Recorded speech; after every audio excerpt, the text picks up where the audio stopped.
अस्सलाम वालेकुम दोस्तों। पीटीवी यानी पाकिस्तान टेलीविज़न 26 नवंबर 1964 को कायम हुआ, जिसे बने हुए अब तक 53 साल गुजर चुके हैं।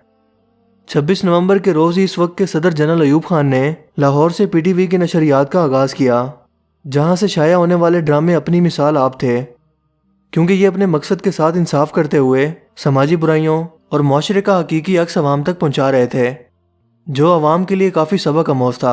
ख़ास तौर पर यह जानने के लिए कि माशरे में किस किस तरह की बुराइयां आम हो चुकी हैं, लिहाजा औलाद की तरबियत कैसे की जाए।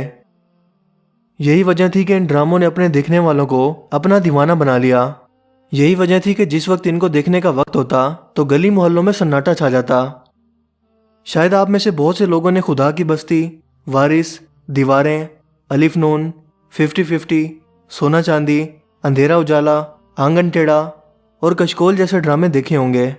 पीटीवी के इन ड्रामों की बदौलत माशरे और सकाफत की सही मानों में अक्कासी होती थी, जिससे इंसान की सोच में मस्बत तब्दीली आती थी। इन ड्रामों में किसी किस्म की उरियानियत या फहाशी का नामो निशान नहीं था, इसीलिए फैमिली के साथ बैठकर इन्हें देखा जा सकता था।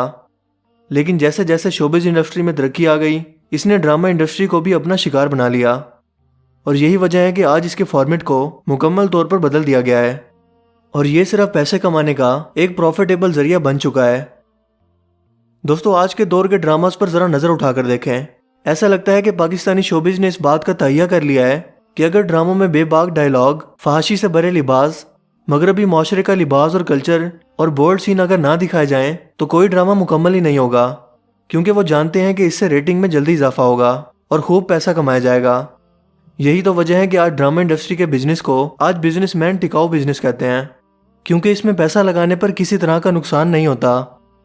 आजकल इंटरटेनमेंट चैनल्स की भरमार हो चुकी है,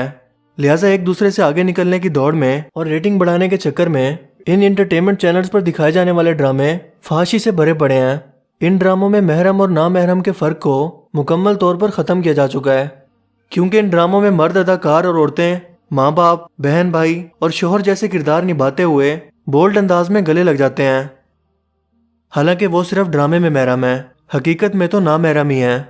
इसके अलावा आपको तकरीबन हर ड्रामे में लड़की और इसके बॉयफ्रेंड के साथ होने वाले इश्यूज और शादी के बाद बेवफाई जैसे मामलात या तलाक जैसे इश्यूज जरूर देखने को मिलेंगे, और इनमें शादी को इतना मुश्किल और बुरा बनाकर दिखाया जाता है कि नौजवान लड़के और लड़कियां सोचने पर मजबूर हो जाएं कि इससे तो गर्लफ्रेंड और बॉयफ्रेंड का कल्चर ही बेहतर है, क्योंकि इस तरीके से अपनी तमाम ख्वाहिशात आसानी से पूरी की जा सकती हैं।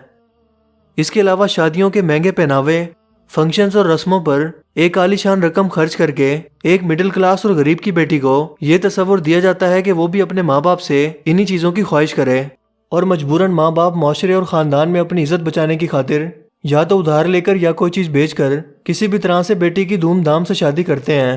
ये कल्चर और रिवायात ड्रामों से ही अवाम में मुंतकिल होते हैं, क्योंकि इनको देखने वालों की ज़्यादा तादाद ख़वातीन की ही होती है, जबकि इस्लाम हमें सादगी से शादी करने का दर्स देता है। मगर हमारे ड्रामों की बदौलत शादी को इस कदर मुश्किल और डिमांडिंग बनाकर दिखाया जाता है, जिसका नतीजा ये निकला है कि पाकिस्तान की लाखों लड़कियां रिश्ते ना होने की वजह से घरों में बैठी बैठी बूढ़ी हो रही हैं, क्योंकि लड़कियों के माँ बाप अपनी बेटी की शादी इसलिए नहीं करते कि लड़के के पास बड़ा बंगला नहीं है, गाड़ी नहीं है या बैंक बैलेंस नहीं है।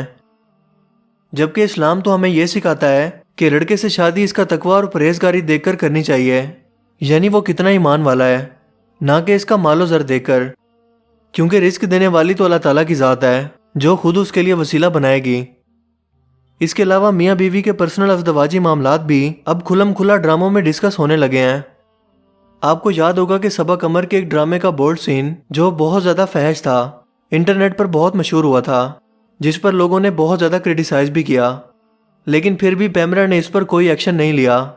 यही वजह है कि आजकल इन ड्रामों को फैमिली के साथ बैठकर देखा नहीं जा सकता। कई बार तो ऐसे मनाजिर भी अचानक सामने आ जाते हैं कि चैनल फ़ौरन बदलना पड़ता है। इन ड्रामों में आहिस्ता आहिस्ता मगरबी कल्चर, पहनावा, ख़ास तौर पर जीन्स, नामहरम के साथ नाजायज़ ताल्लुकात और शादी के बाद बेवफाई जैसे मनाजिर में दिन ब दिन इजाफा हो रहा है। घर तितली का पर, देख खुदा क्या करता है और आईना, इस तरह के ड्रामे इस लिस्ट में शामिल हैं, जिनमें ये सब सिर्फ टीआरपी बढ़ाने के लिए किया जा रहा है, और पैसा बनाने के लिए ये लोग अपनी नौजवान नस्ल को तबाही की तरफ ले जा रहे हैं।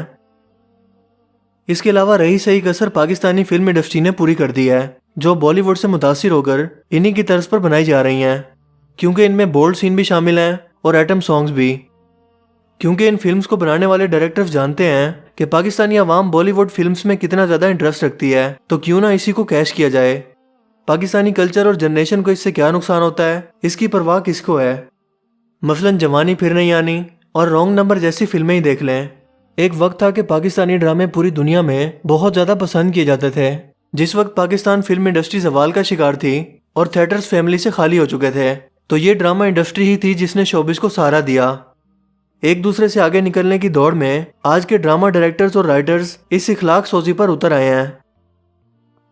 کیونکہ یہ کسی بھی طرح سے اپنے مسلمان ملک ہونے کے لحاظ سے اپنے کلچر اور اسلام کی نمائندگی نہیں کر رہے، اسی لیے دنیا بھر کے لوگ بھی ان کا مذاق اڑاتے ہیں۔ حالانکہ اگر یہی ڈرامے صاف ستھرے اور مضبوط اسکرپٹ کے ساتھ ہوں تو اس سے نہ صرف پاکستان میں دیکھنے والوں کی تعداد میں اضافہ ہوگا، بلکہ دنیا بھر میں صحیح طریقے سے اپنے کلچر کی نمائندگی کا حق ادا کرے گا۔ لہٰذا اپنی طرف سے اس ویڈیو کے توسط سے میں ان لوگوں سے صرف اپیل ہی کر سکتا ہوں کہ خدارہ چند پیسوں کے لیے اور دنیاوی فائدے کے لیے اپنی قوم کو اخلاقی طور پر تباہ نہ کریں، کیونکہ اس سے آپ کا گھر اور خاندان خود بھی متاثر ہوگا اور کل بروز قیامت آپ کو اس کا حساب بھی دینا پڑے گا۔